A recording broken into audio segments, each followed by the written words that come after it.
So, let's compare the two different Riken piston rings. Ayan. Okay. Dito sa kaliwa natin mga boss, ito. Galing siya ng Thailand or made in Thailand. Then ito, galing to ng Japan or made in Japan. So, kung nakikita nyo sa front face nila mga boss, they are both have the Riken sticker. Ayan.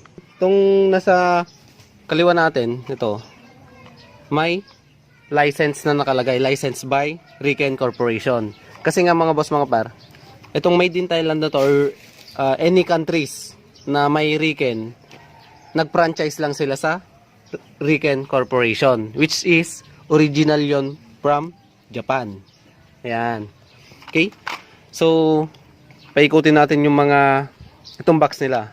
Dun sa top, napapansin nyo mga boss, ayan. Ito yung Thailand, ito yung Japan.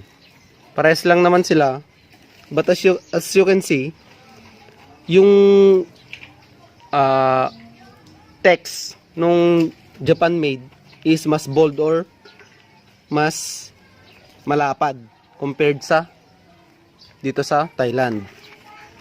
Okay, then dito sa other side, ito yung sinasabi ko mga boss. Ito, made in Thailand and made in Japan. Yan. Then, ito mga boss, nandito na yung specification nung piston rings. Dito sa Thailand, hindi nakalagay sa both side. Ayan. Okay? Kasi itong specification ng piston rings sa Thailand, nandito siya. Ayan. Dito nakalagay. Okay? So, dito tayo sa specification mga boss. Ito yung set number niya. So, dun sa Japan naman, kung makikita nyo, ito yung set number niya, yung nasa taas. Yung 11750197. Ayan. Then, dito sa Thailand mga boss, meron siyang manufactured date. Ayan. Kung kailan ginawa.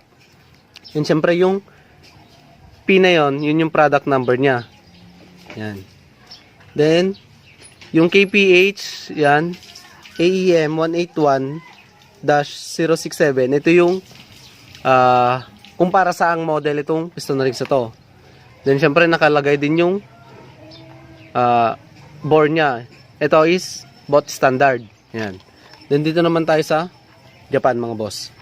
Itong Japan, itong kagandaan sa kanya, mga boss, meron siyang QR code. Ayan. Nawala sa Thailand. So, I'm not degrading na itong Thailand is hindi original. Ayan.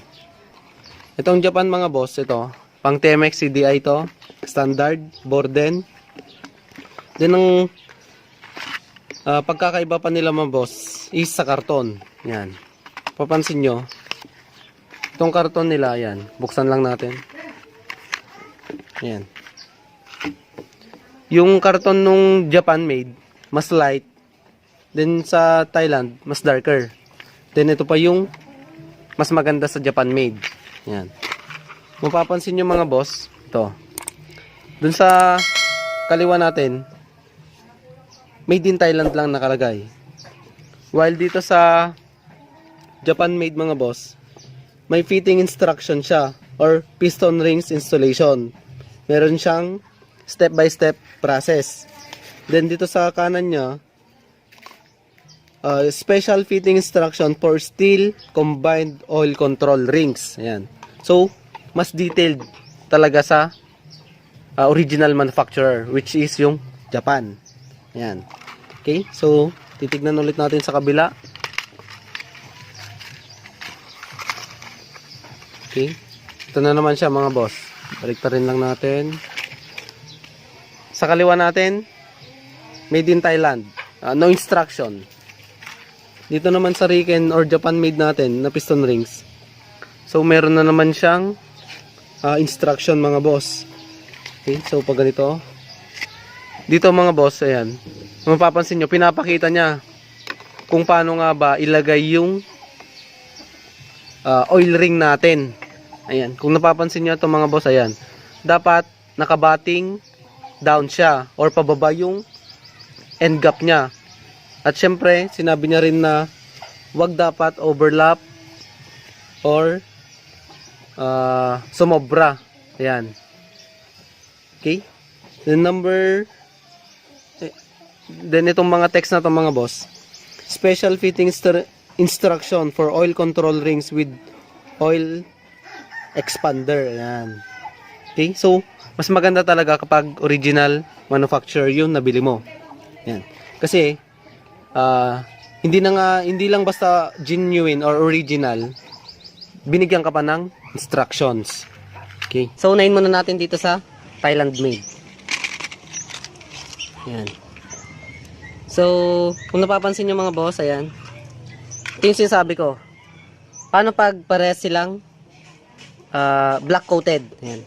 So, ito na yung sinasabi kong may soft edges yung top ring. Then, compared sa second ring natin, sharp edges talaga to.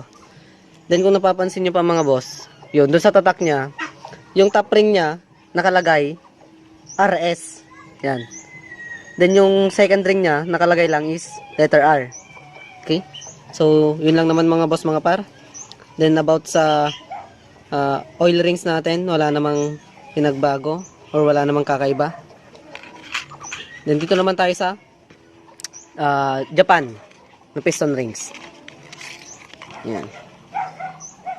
Kaya kung napapansin nyo mga boss, dito sa oil ring muna tayo. Wala siyang kakaiba or pinagkaiba naman compared sa Thailand. Okay? Pero dito sa kanilang compression rings, meron. Ito yung second ring which is black coated or sharp edges. Then while dito sa top ring natin, ito stainless finish siya, makintab, then soft edge. Then yung sa about sa mark naman mga boss, ayan, kung napapansin nyo. Okay, so auto-focus lang natin. And kung napapansin nyo mga boss, pares lang silang may tatak na letter R. Ayan. Pero compared dun sa tatak ng Japan made mga boss. Okay, so ito.